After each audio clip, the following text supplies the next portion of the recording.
Alright, so today I want to show you the variability of the normal ball python. Essentially what a normal is, it's a ball python that is stripped of all the genes. It's essentially just a blank template, just a normal, classic wild type. And I've actually had a lot of people send me pictures or short little videos of their normal ball python. A lot of people say, hey, do you think there's any genes in my normal? And sometimes you can actually find some genes in there, but I'd say in most cases you actually have just a normal ball python, and whatever pattern or irregularity that you see as far as the color or the pattern of the snake, most of the times it's not genetic, meaning if you bred it to something else, it wouldn't be transferred to the offspring. And I actually went over to Morphmarket.com and I searched through about 2,000 normals, and I picked out just a handful of the most extreme cases of normals, just so you can get an idea of the variability of the normals. I think you'll be pretty surprised how variable they can be.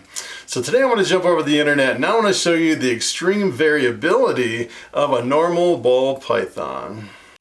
Alright, so I'm going to jump over here on Morphmarket.com and I want to start with this snake right here. This is a normal, classic, wild type ball python, and this is pretty much your most normal looking normal as far as normals go. I'd say when most people think of a normal, they're thinking of a snake that pretty much looks like this. And if you actually take a look at the color and the pattern on the snake, if you actually look at it in detail, you'll actually see usually on the top of most normals, you'll actually have a dotted line down the top. Sometimes it'll actually open up into these little circles, and it can be pretty variable. Most of the times it's a dotted line. And as far as the pattern on the side of this snake, a lot of times you'll have these almost cartoon looking alien heads. It looks like kind of like the Roswell gray aliens, like you do a cartoon drawing with the two little eyes. That's pretty typical of a lot of your normals, and usually your normals don't really have any type of a pattern on the head, pretty much just a solid head, although it can kind of vary from one to the other. So I actually pulled up just a handful of normals. I wanted to show you the difference between those normals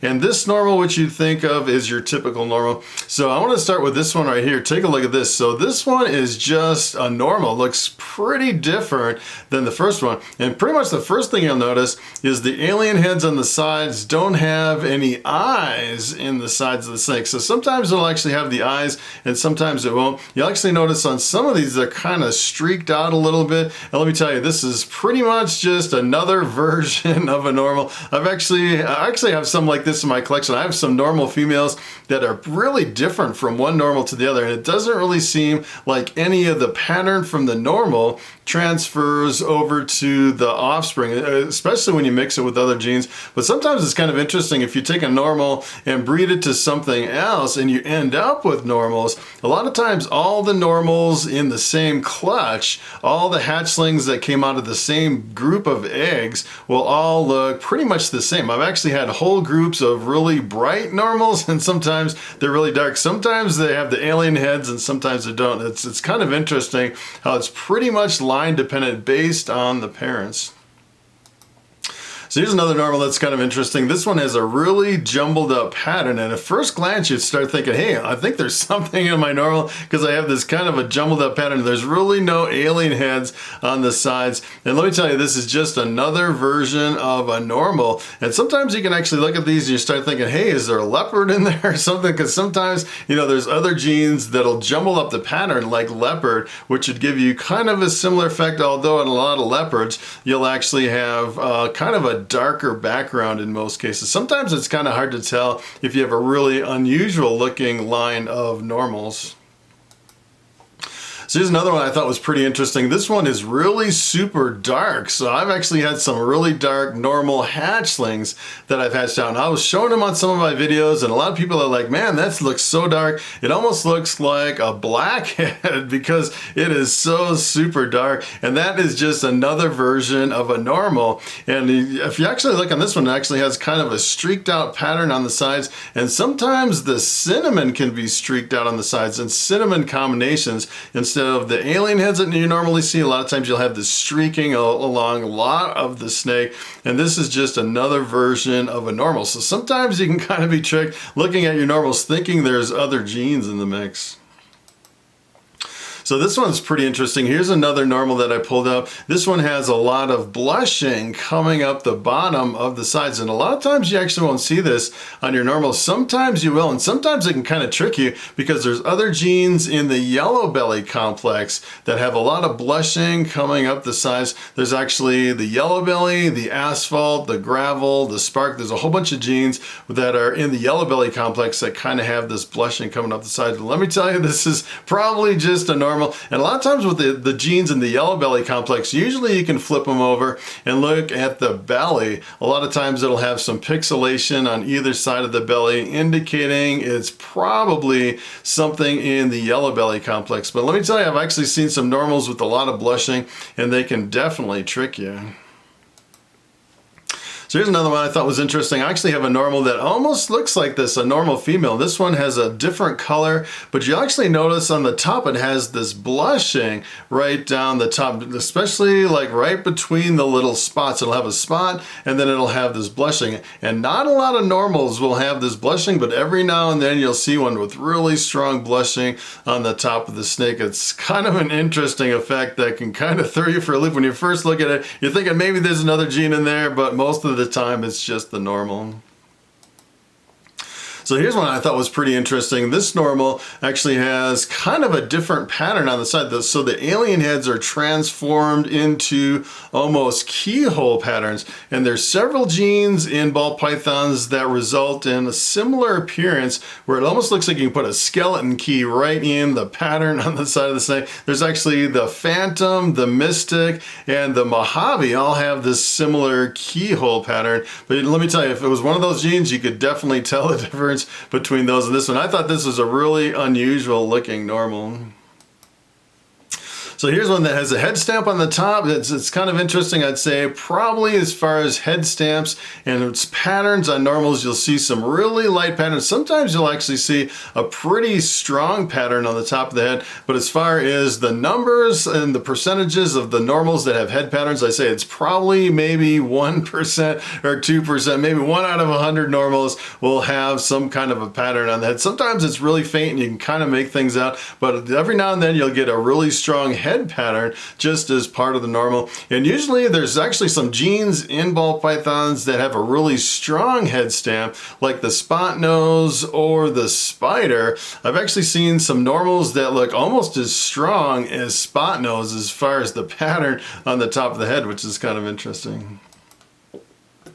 Here's one that kind of floored me. I've actually seen just a few normals, not very many that are like this, with really strong stripes down the top of the snake. As a matter of fact, I was watching a really old video when ball pythons were just taking off and people were spending incredible amounts of money buying snakes like this, hoping it was genetic and they can prove it out to be a new gene. And I've actually seen a lot of people take ball pythons with a stripe like this and breed it over and over and over, and it's not genetic. They can't reproduce the stripe of the normal. It's kind of interesting. Every now and then you just get this random normal that has really strong stripes down the top that you can't reproduce. And this one almost has like a really dark background and kind of a head stamp on it too. Kind of an unusual looking normal.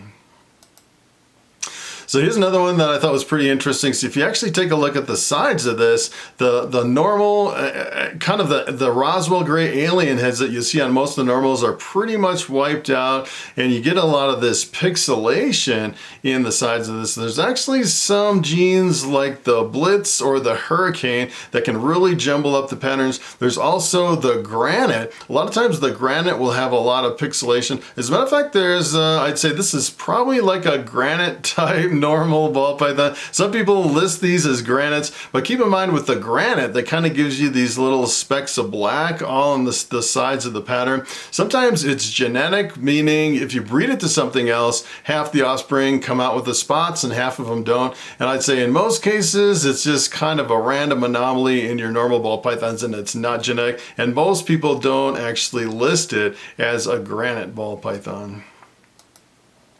So take a look at this one. This one is really super dark. Probably one of the darkest normals that I've seen. I produced some dark normals, but I don't think I've ever produced one as dark as this one. And sometimes you'll get normals that have spots or lines on the top, and sometimes they won't have any lines on the top like this one. It's almost completely clear. I've actually seen some normals that are completely clear with no pattern on the top. I think the het red axanthic, a lot of times you'll actually see an open back on a lot of your het red axanthics, which is kind of interesting. So as far as the colors of the normals, I've seen some really extreme colors from, you know, pretty much like an orange color like this all the way to a lot of different extremes as far as different colors. And sometimes you can actually see something like this and you think there's something in there like maybe Orange Dream, or you got some pastel or something, and it's just another version of the normal. And usually if you produce a clutch of eggs and you get a whole bunch of normals and all the normals look exactly the same, even though they're really bright, like a bright orange like this, you can pretty much guarantee that there's nothing in that normal. It's just a kind of an unusual type of normal.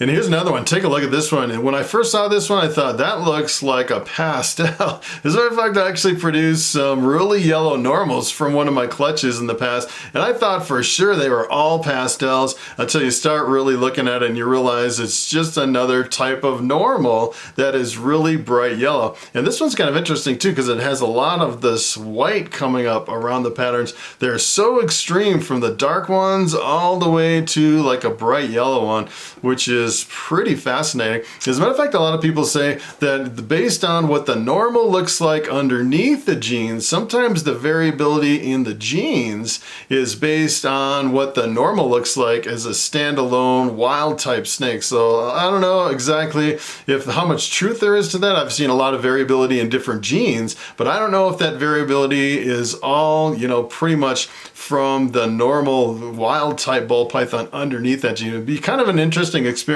to take the same gene, breed it to like a really yellow normal, and then breed it to a really dark normal and see if you get different looking offspring. That would be kind of interesting.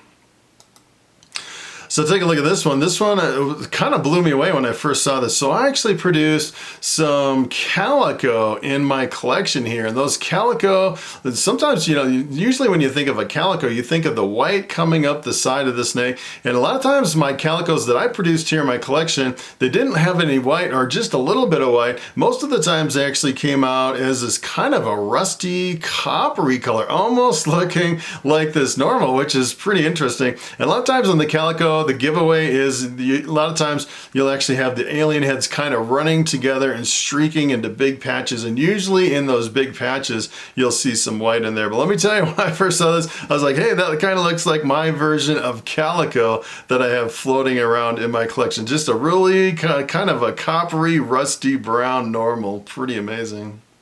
So here's the last one I wanted to show you. This one's kind of interesting. I don't know if it's the picture on this one, but I've actually seen some normals that almost have a green tint to them. And let me tell you, when it comes to ball pythons, there's really no green genes that I know of that can produce a green snake, which would be something kind of interesting if someone produced a new gene that was really green. And this is probably the closest I've ever seen to something having kind of a greenish sheen to it. But let me tell you, if you actually look at that, it does not look like any of the normals that I showed before. It's kind of an interesting looking normal.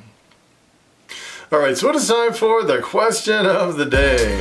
And Kevin Garrettson asks, how often should I expect my 6-month-old pastel vanilla ball python to shed? And that is a very good question. So I've kind of noticed this weird anomaly as far as the shedding frequency in ball pythons, and it kind of correlates to how much you feed them as far as the frequency of feeding and how big of a rodent you feed them. So the more food you put into a ball python, the more frequent they'll actually shed. And I've actually noticed this on some of my hatchling ball pythons. A lot of times if you feed them pretty good, usually like, you know, once or twice a week on a regular schedule, I'd say in most cases they'll shed pretty much once a month as far as the shedding frequency. And kind of on the flip side, with some of my really old females or some of my males that are really super picky and don't eat very many meals over a period of a few months, sometimes they won't shed for months and months. As a matter of fact, I've actually seen some of my ball pythons pretty much shed maybe 2 or 3 times a year. Some of the real picky ones that don't eat. And then when they go back on food and they start eating a lot, it seems like they go through faster shed cycles. So sometimes it's kind of hard to predict. It really depends on how much food you're putting into that ball python. So that is pretty much it. Thanks for watching, and I'll see you in the next video.